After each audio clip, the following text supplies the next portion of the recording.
I'm gonna tell you this was more like home to me than any place else. I'm from North Carolina, you know. I've lived on the farm, and this was more like home to me until they put this plant over there. And now I'm ready to leave. Anytime I can get a chance, I'm going from here myself, I know. I don't know what's coming from that plant, but it's a stench that you've never smelled before. I mean, it is horrible. We have a high rate of cancer here. We have a high rate of leukemia here. We have high rates of a lot of things that we don't have answers to. Trash finds its way from Maryland. Trash finds its way from Virginia. Trash finds its way from Jersey to Chester. When the plants come here, they're bringing us jobs. You're bringing us jobs, but at the same time, you're killing us. Like I said, long as they're making that money, they don't care. All they're going to do is be successful in driving away people like me who have the ability to stay here, to pay the taxes, to buy the homes. They're going to drive us the hell out of here. And those of us that they don't drive off, they're going to kill them slowly. A lot of politics and a lot of money involved. And the people who have the money are making the moves, and the people who are in politics are moving with the money. And that's basically how I see it.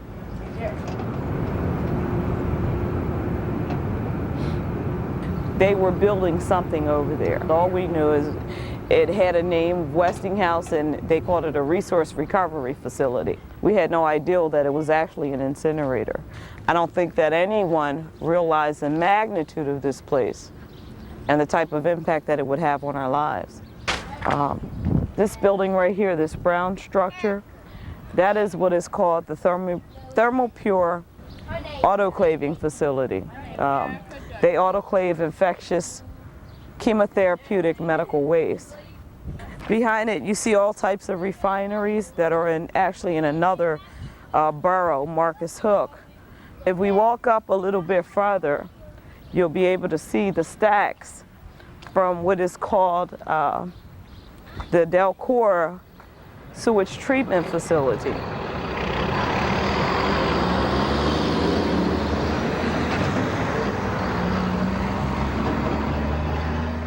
Folks have to either go inside, turn on their air conditioners, or simply leave the community. They leave the safety of their own home, what used to be safety of their own home, for a number of hours, if not the entire day, in order to get breathing room, you might say. The Pennsylvania Health Department examined public health data for Chester and found that there is a serious public health problem here, that the rate of cancer is 2.5 times the national average, that there are very high rates of liver disease, that there are very high rates of mortality and morbidity generally in Chester. They may not be directly caused by these plants, but by adding additional health risks on top of already a serious health problem, it's clear that it's only being compounded.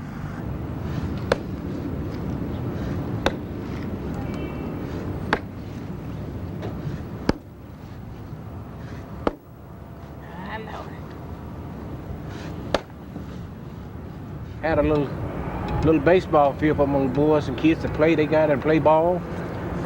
Garden here, my little string beans and shit out here. Oh man, but one day when that bulldozer, I looked at that bulldozer coming down through the middle of my garden, pushed away all that pretty good soil and put sand, rocks, gravels and shit, and the 18-wheelers run all night.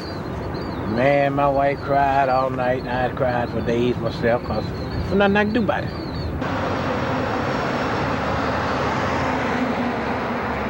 This is the Office of Chester Residents Concerned for Quality Living. We're a grassroots organization that has been fighting environmental injustice in our city because it's going to take that kind of personal effort for people to become knowledgeable about this problem. You know, but they think that it's only an isolated thing. It only affects a certain portion of Chester, which is a lie. It affects all of us. This is Jerry Balter, the attorney for Chester residents. Who has done on this? The fight is a political fight. It is not a legal fight.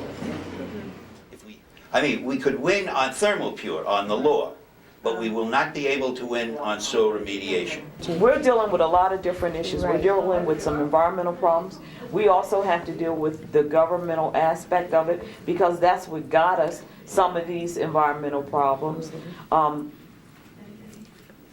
We're dealing with a lot of things, and we're dealing with what we feel as though to be our biggest problem since we've been in this battle: our inability to reach people, to reach and to teach our people.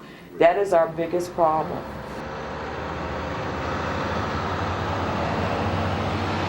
There was a time in Chester where a person could quit a job, walk down the street and get another job that same day. That was the industrial boom. We had the shipbuilding down here at the waterfront. So it was a booming town. I mean, it was a town where you saw people getting up in the mornings, going to work. You saw people working in 3 shifts. You saw families working together. And it was just a real moving town. All of a sudden, things began to change. Industry world began to change, began to move out. A lot of things in the city were done wrong politically, and businesses and industry were basically sold off or sold out. And now we live in a city where industry is not booming, where jobs are scarce, where we're encouraging everything and anything to come into the community to provide jobs for the citizenry.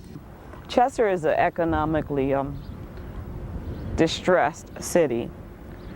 And I know that when they came, or there was a rumor of Westinghouse coming here, I think that people had a little bit of a pie-in-the-sky attitude, and they associated Westinghouse with, $18 and $20 an hour jobs, which they don't provide. The economic benefits that they give this city are negated by the war that they have caused on our health.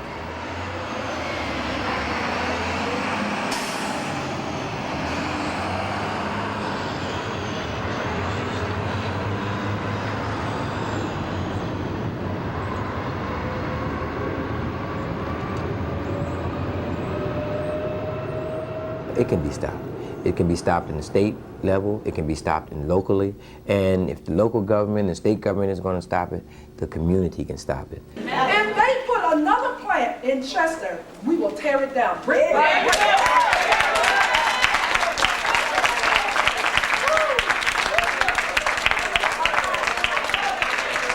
I have people in my church. There's one sister here, where is Sister Glaucoma? She has asthma problems. I have all kinds of health problems within the church community. And you know what? I've been going to these kind of meetings for 30 years. And I've seen all the games. I know how they're played, and I know that the players aren't here. Just let me say, and then I'll turn to Ms. Collier to respond, and I mean no disrespect to my successor or to Ms. Collier or to anybody else who is here. This problem is not going to be solved if you rely on other people to solve it. Now, I'm saying things that I could not say when I was the administrator of EPA. If Mr. McCabe could do it, I'm sure he would. He can't. If Ms. Collier would do it, I'm sure she would. She can't. There are sources and powers higher than both of them. Well, I got involved when I was the regional administrator of the Environmental Protection Agency for the Mid-Atlantic states. And the situation in Chester came to my attention because there had been an application for a permit for something called a soil remediation facility, which is an enormous contraption that actually burns soil which has been contaminated, and it cleans it. Why did they put them here? You look at my neighborhood. You're talking about an area, a city that's probably 75% predominantly black. The other mixture are those who don't have the ability financially to get out of here. They put it here because they felt as though out of everywhere else in Delaware County, this would probably be the place of least resistance because they have no money. We really tried to raise an issue that the president has talked about, which is an issue called different things by different people. Some people call it environmental racism. Some people call it environmental equity. What it really means simply is that very often these kinds of facilities, soil remediation facilities, landfills, sewage treatment plants, get put in poor neighborhoods or in poor towns. In this part of Pennsylvania, we don't locate these facilities on the main line in wealthy white communities. The case in Chester seemed to me to be a very valid example of environmental racism, and the agency said so. We've talked for 3 years, and for 3 years we've gotten more facilities. So we're not going to do that anymore. You know, if we have to stand on the line in 100-degree weather to let people understand how serious we are about saving ourselves, then we'll do that. If we're going to get run over by trucks, then we'll do it. I'm a city councilman. They live here. We live here. We're tired of the trash. So you need to go back where you were and just tell them we wouldn't let you in. It's not your fault. That's what I'm telling you. You just caught up in the middle. But That's you right. ain't getting in there today. Okay. That's right. And we blocked you. That's right. Yeah. The whole committee. We from the city to the citizens. We All said, right. take it back where you got it. Yeah, that way I know who's doing it and I can tell my boss. All right. Let's get back here. You're not going through here.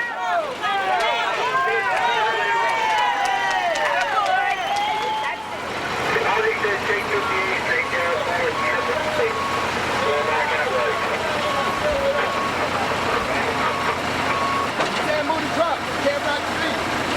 That's right.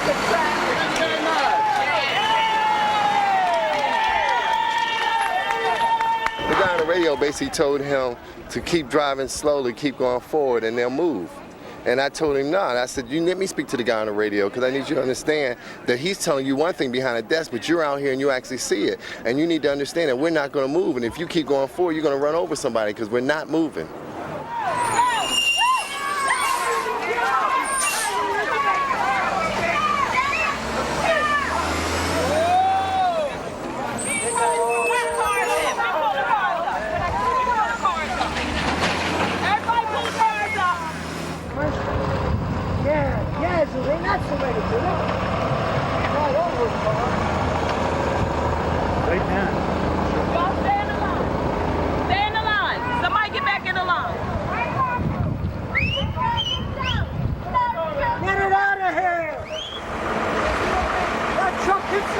That truck hit somebody. I'd like to extend on behalf of Westinghouse and the Resource Recovery Facility an official apology to the community for this type of action. Although that was not one of the regular drivers who comes in here, it was one of the bosses of the drivers. He jumped in the truck and he drove the truck, and I understand he almost hit somebody. So we are very sorry this incident happened. There will be a more official statement coming from our corporation as soon as possible, and that's all I can say right now.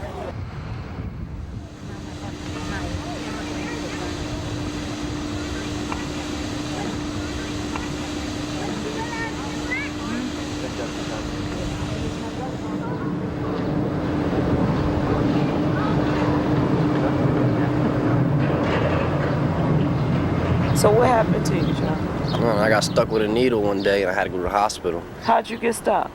Pushing a bin. Just pushing a bin? Yeah, I was pushing the bin, and the bin got holes in them, so when you dump them, the air can get in there so the trash will fall out. And there was a needle sticking out of one of them holes. Where'd you get stuck at? Right in my palm, like right there. Right in your palm? Yeah. Was anything in the needle or anything? Nah. No? It was cooked and all. They didn't want me to go to the hospital, but they said because it was cooked, they didn't want me to go to the hospital. But I was like, I want to go to the hospital anyway. And I got sick. I got sick and didn't come back to work that day, and he got salty. And they fired me. And then it came to the red containers.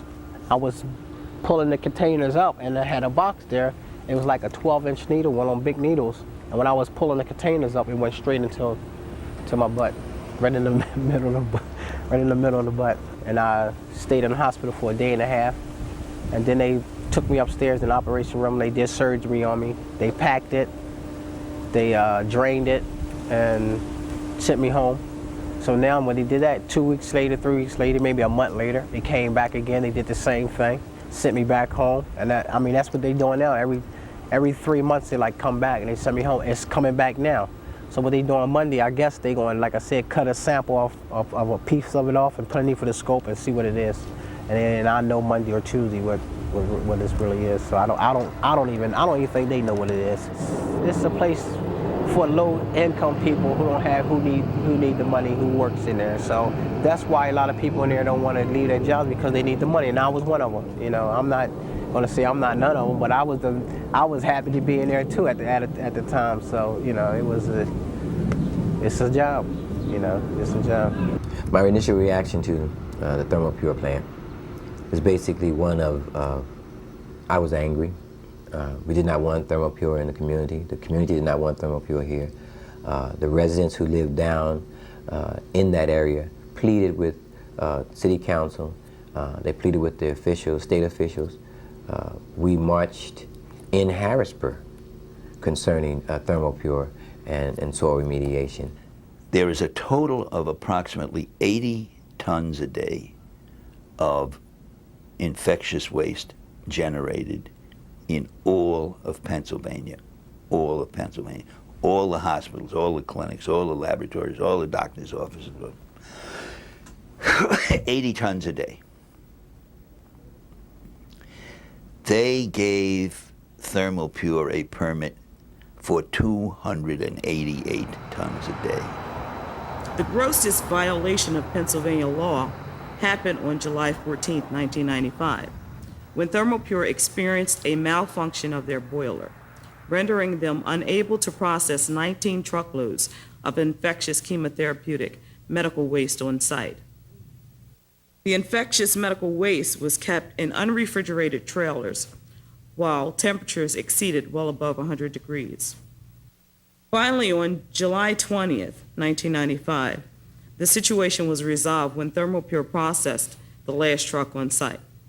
6 days later, 6 days of germs incubating, feeding, and growing. 6 days of mental anguish of not knowing what we were being exposed to. 6 days of even more smells. 6 days of ThermoPure totally ignoring the Commonwealth's laws. This is the type of irresponsible operations management that the Supreme Court is protecting. Before the judicial body here makes a decision, we strongly urge that you come to our city, the entire body, and meet with us and see where we live and see what we're exposed to. Right now, I'm offering that invitation. I would very much like an answer.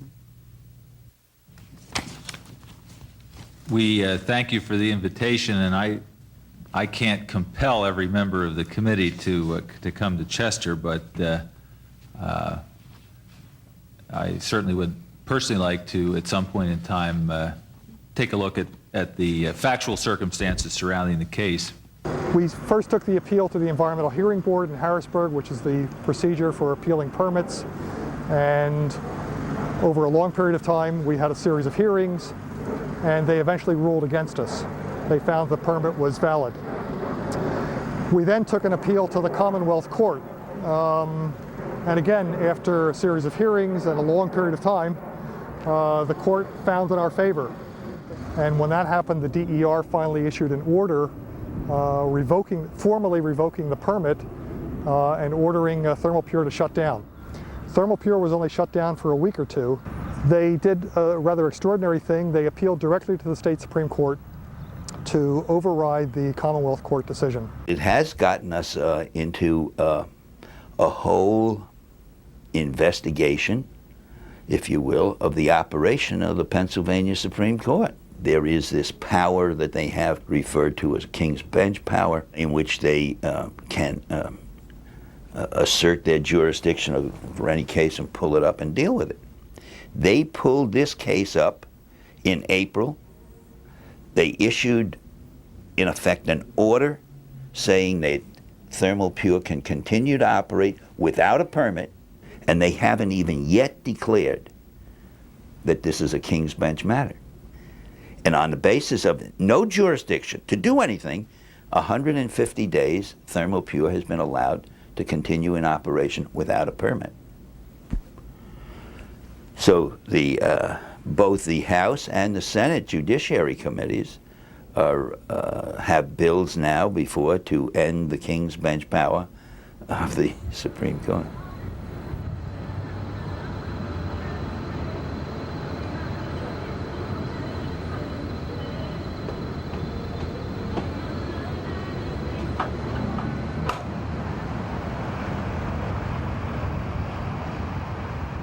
I was introduced to someone, they said, well, where do you work? I said, Westinghouse. And you could see that person's countenance change from friendly to hostile. The purpose of this facility is to process or burn the county's trash. We are capable of processing 2,688 tons of trash per day. That's a lot of trash. If you put all of Delaware County's trash together, that makes up almost 50% of the total trash that we process each day. 1/4 of the trash comes from the state of Delaware. We process the state of Delaware's trash. The remaining 1/4 we get from short-term contracts, spot market, whatever is available out on the market for that particular day. Here, Simcoe? Are you near a Simcoe? Give me about 30 seconds. These two monitors right here illustrate our continuous emissions monitoring system. We have to monitor HCl, SO2, NOx, opacity, and various other acids on a regular basis, 24 hours a day, 7 days a week. The Pennsylvania Department of Environmental Protection, they see what we see. Our customer, Delaware County Solid Waste Authority, has the same information. Not only do they have the monitors, but they get the information printed out on computer.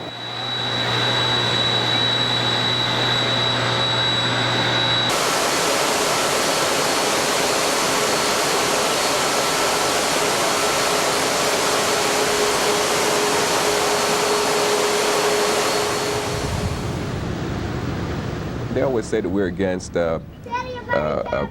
capitalism, or we're against people making money. We're not against profit or gain, but we want to gain in our own areas too. We want to gain in life. We want to live, and that's where we're pro-gain and pro-profit. We see this plan as an obstacle to our growth and to our generations of children coming after us.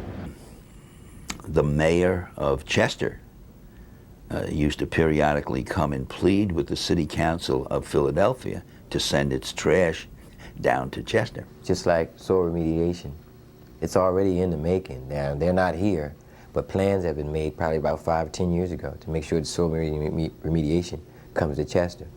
And we have persons on City Council who are bent on making that happen. I know that there was a lot of money passed around from Chester to Philadelphia to try and bring Philadelphia's trash down to Chester. I think a few people landed in jail. It's kind of hard to think back that far. We're looking at the mid-'80s.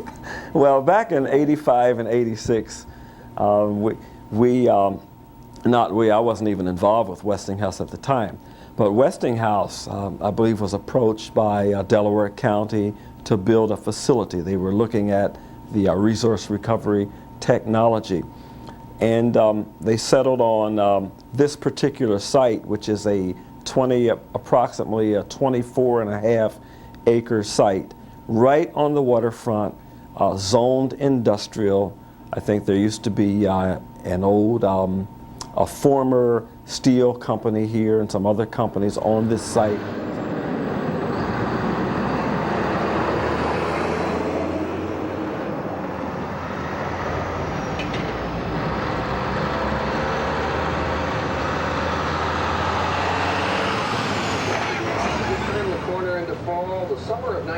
Will be remembered as a dry season in many parts of the country, not only in terms of rainfall. We do profit from the trash steam plant and those types of facilities because those truck drivers do patronize our restaurant. They're very good customers. They understand my stance on the trash steam facilities, and the different facilities who are located in the area. The plants are right out our back door.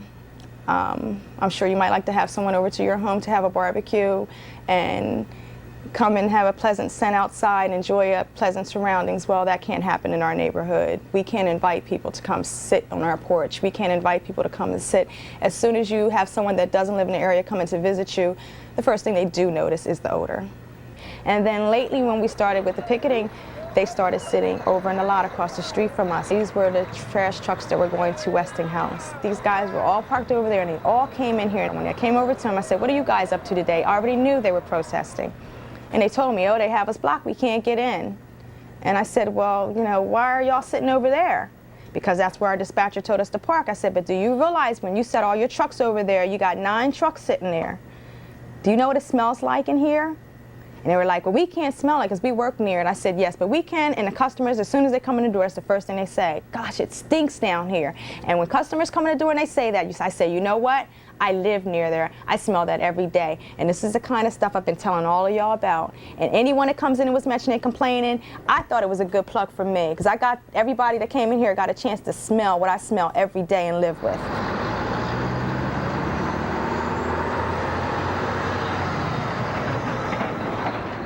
Well, one of the things that I did was to order a health study of Chester to take a look at the situation in Chester. And we found a lot of things. We found that the health of the people who lived in Chester was not what it should be. That there were, in some cases, not in all cases, but in some cases, a relationship between the health of the people who lived in the city of Chester and these waste treatment facilities located in the city. It's certainly not acceptable air quality, and it's not totally unacceptable where you should be doing something, you know, immediately. It just needs to be, I guess, reduced. Some of the pollutant levels need to be reduced, both for cancer incidents, potential of cancer incidents, and the potential for other health effects also. See, some of the higher risks we found from benzene, chrome I mentioned before, from the gasoline itself. I believe I mentioned cadmium and arsenic, and not necessarily that great a risk, but we found some vinyl chloride, formaldehyde. So that gives you some idea of the kinds of pollutants that we're concerned about. So it's very difficult in determining these kinds of studies to tell why there are high levels of cancer in certain communities. Is it because there's a high level of smoking in that community, or is it because of the plants that emit these toxic chemicals into the atmosphere? Is it a combination of both? It's a very complex and a very difficult thing to determine.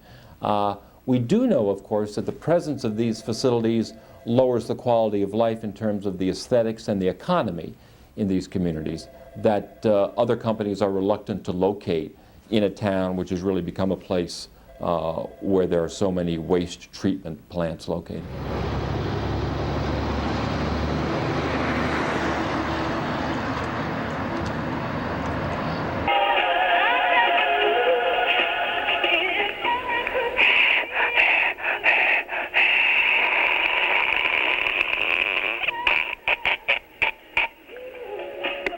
You better watch your back when you play in my backyard. That was the first message. Another song is about something about war. If I knew that's what you wanted all along, I'd have gave it to you a long time ago or something. And then just the general bitches and get out of the city, you better get out of the city or something. You know, it's all intimidation. Those kind of activities are just shadows. The shadow of a gun can't kill. The shadow of a knife cannot stab, and the shadow of a dog cannot bark. Of course, the gun is present, the knife is present, and the dog is there, but we're not running from shadows. We want the evidence to face us. If you really want to deal with this issue, confront us. Come sit down at the table. Let us talk about our differences, and let's talk about what needs to be done to move Chester forward. But we're not going to turn back. We're not afraid. We're not afraid. We see fire engines coming down both sides on both streets, Thurlow and Highland, and we see smoke, and we smell smoke, and we see the fire chief there, and we see numerous police cars, and there's no fire. And we go back the following month after the fire, and they tell us, you didn't see a fire. You didn't smell a fire. There was no fire. Police chief said there was a fire, but he's wrong, there is no fire. So if I wasn't secure within myself, I really felt like I had my tail between my legs when I walked out of each meeting, because they always tried to make us think that what was happening wasn't happening. Monday at about 1:30 in the afternoon, we had people that came into the office to do some work and to run the surveys. And they discovered that we had been vandalized. I guess they got in through the kitchen window. We can go in, I'll show you some of the things they did. We had this sitting here, and it had been here since we opened up in April. They had taken this down and wrote KKK in its place.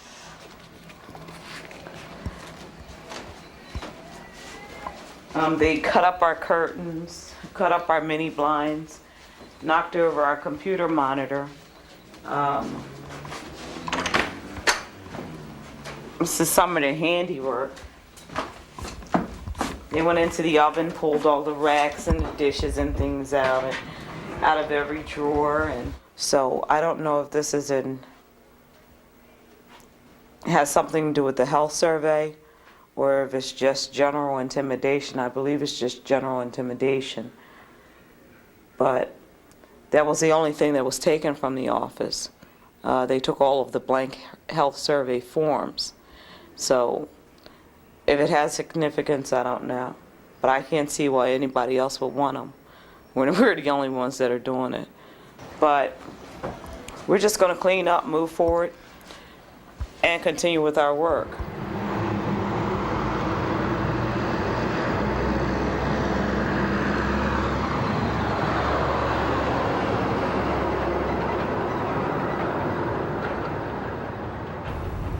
Unjustly. Why? Somebody's going around like a salesman. That's what it is. See, a salesman can pick up things. That's what I believe. That's some things we don't know, though. Oh, there's a salesman.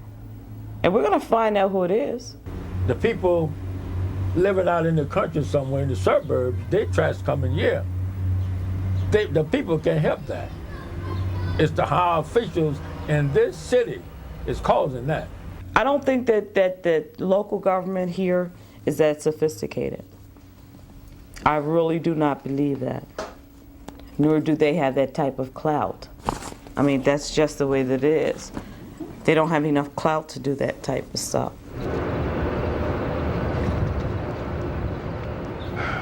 I can remember lying down and saying to myself, God, I wish something else were happening, you know. Like I were going to a basketball game or a football game or a baseball game or something like that. And not having to deal with this.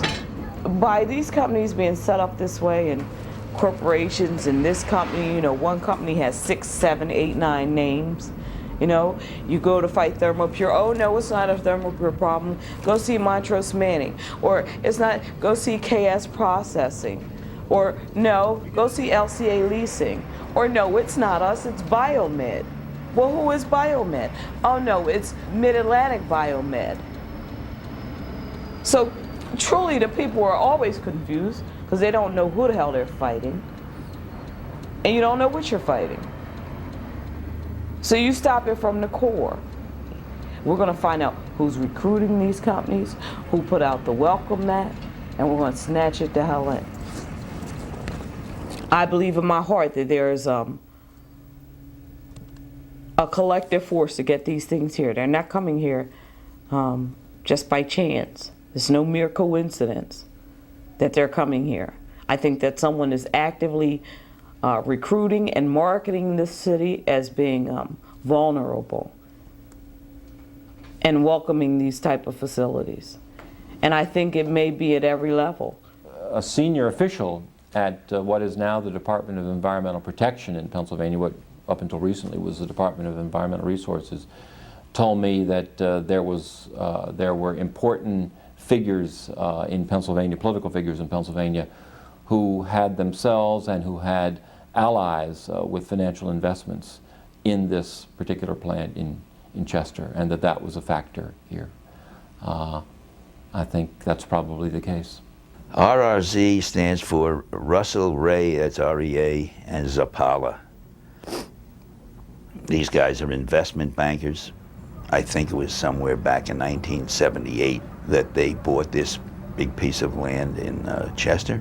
They are the landlords of the property on which the Westinghouse Incinerator sits. They are the landlord for thermal pure systems, and they would be the landlord for soil remediation systems. It is a conglomerate, holding company of some sort, I suppose, in Pittsburgh. Charles Zappala, the Z of RRZ, is the brother of Stephen Zappala, Supreme Court Judge of Pennsylvania. We want to welcome Representative Piccola and members of the House Judiciary Committee and members of his staff. I want to say welcome, and I'm so glad that you came here. I'm impressed because it makes me feel as though we were heard. Just a little bit of background. There are some members of the media here, and I wanted to give a little background to how the House Judiciary Committee fits into an issue that appears to be environmental. In my view, you and your organization, people of Chester that you represent, are victims of the exercise of the King's Bench authority. Just one thing, Mr. Chairman. I think there may be some folks in here that they hear the term King's Bench. What is King's Bench? Okay. King's Bench is a power that is invested in our Supreme Court, Pennsylvania Supreme Court, in which they can reach down, literally, into any court, whether it be an appellate court or a common pleas court, or even a minor judiciary like a district justice or traffic court in Philadelphia, and pull a case from that level, wherever it might be, right up to the Supreme Court and hear it in front of them. Basically, you have you have all the procedures and the rules that govern cases and appeals, but then you have this overarching authority by the Supreme Court that they can disregard all those rules and reach down and grab a case and bring it right up to them and do whatever they want with it, basically. To put this plant here, a plant with a capacity 4 to 5 times the total capacity of infectious waste generated in all of Pennsylvania. That was the first step of environmental racism, and that has now been perpetuated by the Supreme Court and King's Bench.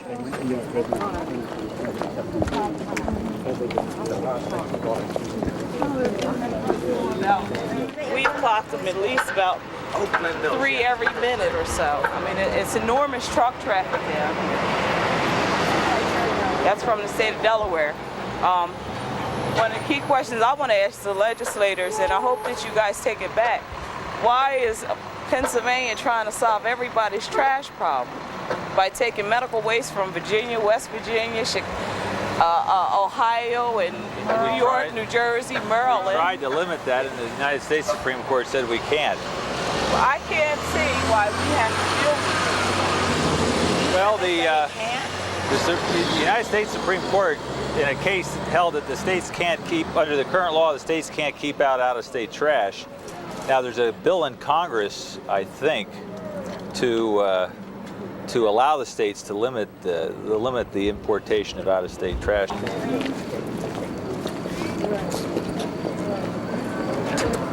Now, is this it here? This is the Westinghouse Incinerator. Okay. Roughly speaking, we're talking about 3,000 tons a day. of municipal solid waste here, 900,000 tons. Approximately. Fairly new. How old is that? Well, as Zulene told you, 3 years. They actually started operations, full operation, in 1992. There's a point in the 30s, the 40s, and the 50s where Chester is a boom town. It's an industrial town. Chester is actually the wealth, represents the wealth of Delaware County in terms of jobs, business, and industry. Anything that you wanted, you could come to Chester. We had, you name the industry, and I can tell you where it was here. Nico, you want to say something? You want to ask my opinion? I say it pretty much stinks, because I want this place to go down. There you go. Yeah, it stinks. I'm outside playing all day, and all of a sudden it starts stinking, then I gotta go inside. Where should I go?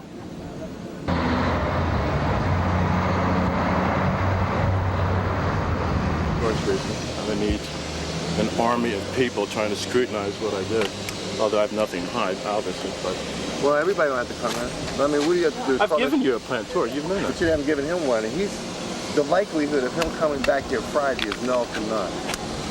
I'll be more than happy to give him a tour. Could I bring a member of my staff with me? And I would prefer the rest of the people basically put I'm not pressing you on this.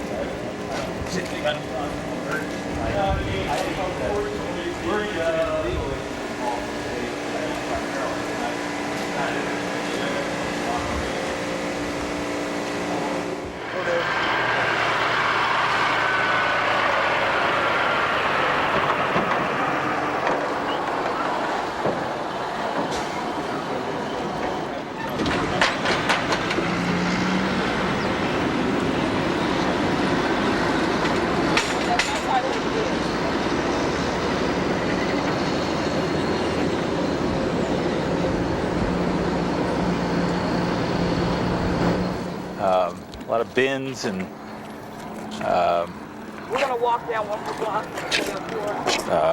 what are those containers? The one interesting fact that I learned in there was,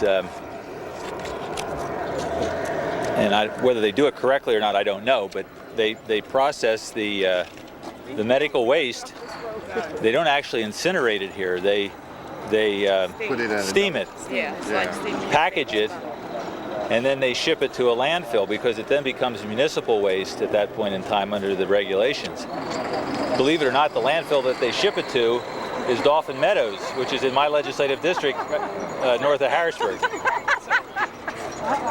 So I have a definite interest in making sure this plant is operated correctly.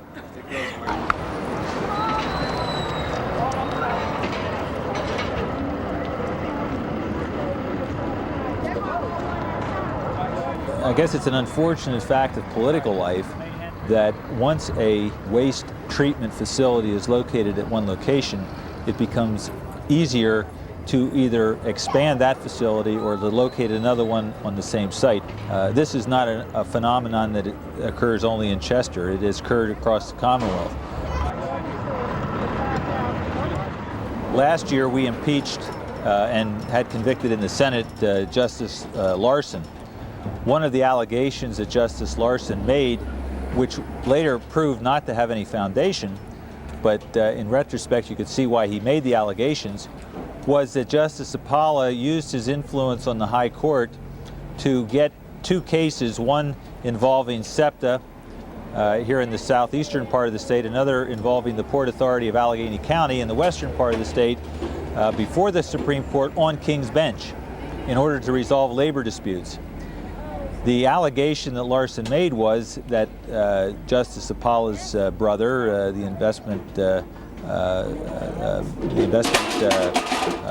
individual, had an interest in both of those municipalities and didn't want to see them flounder because of the bond work that he had been doing.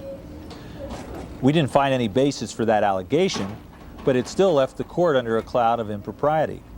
Likewise here you have that same allegation or allegations being made.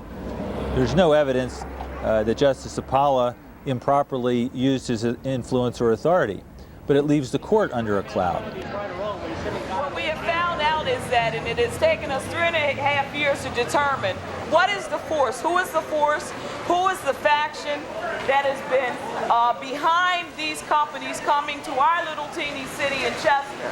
We knew that someone somewhere had a welcome mat out.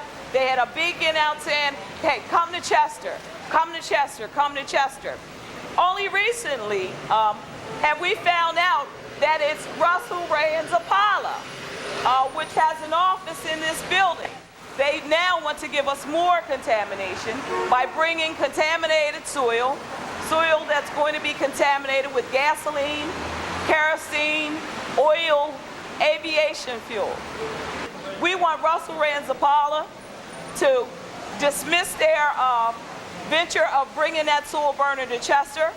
We don't want it. Hell no, we don't want it. It is that basic. It's that basic. It is that basic. Great. Which one?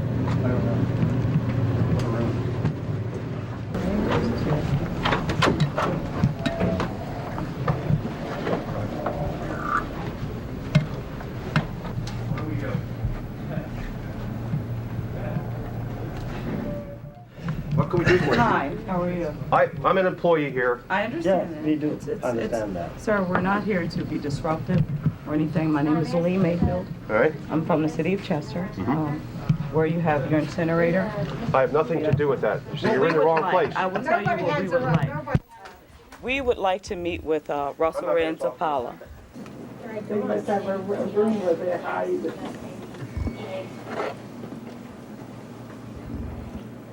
You see how busy they are, and how much money they're making. They sit up here and play with rubber bands.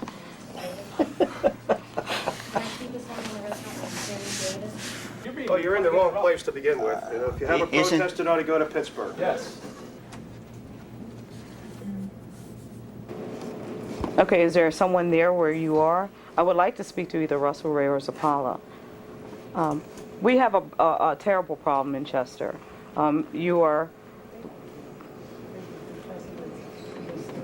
Is there a way you can do us a conference call?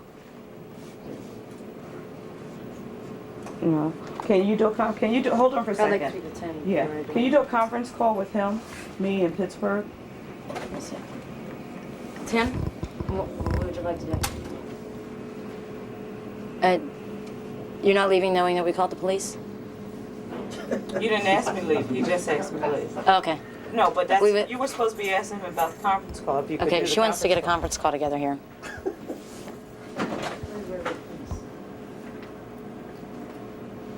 Okay. Okay. call. No, let me talk to him. I don't want him to tell you something to deliver a message to me. Okay. What you can do is give our main office a call and ask to talk to him. Mr. Davis, I mean, it's very simple. You know, we're not being disruptive. We're not here to cause people any harm. We would like to speak to the people who are bringing the waste facilities to our city. We want to get them stopped. Oh, you're having lunch somewhere? Can we wait for you? Where are you having lunch at? Where are you having lunch at? I'm not baiting you. I am not baiting. That's fine. Typical. Young up. We didn't come to be disruptive to you personally, or to anyone in here personally. This is a legal matter. It should be It's done. not. It's a moral matter. Well, maybe it's something that you wouldn't want done to your worst enemy. A moral matter that may have to be dealt with legally. But in any event, no, you know how to be dealt. It's being dealt with our blood. You're wasting your time. Well, it's okay. You're wasting your we time. got it to waste. You know, if you want us to leave, we will leave much faster if you agree just to take a note and say you will transmit it. I'm not taking your note. No. Do you have a formal paper? Yes, we have a formal paper. I'll make sure it gets delivered out to Pittsburgh. Okay. Is it signed by all of you? I'm going to put.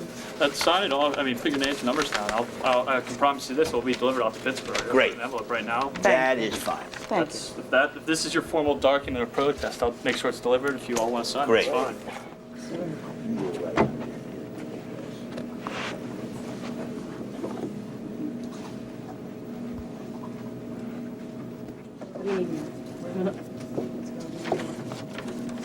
Tell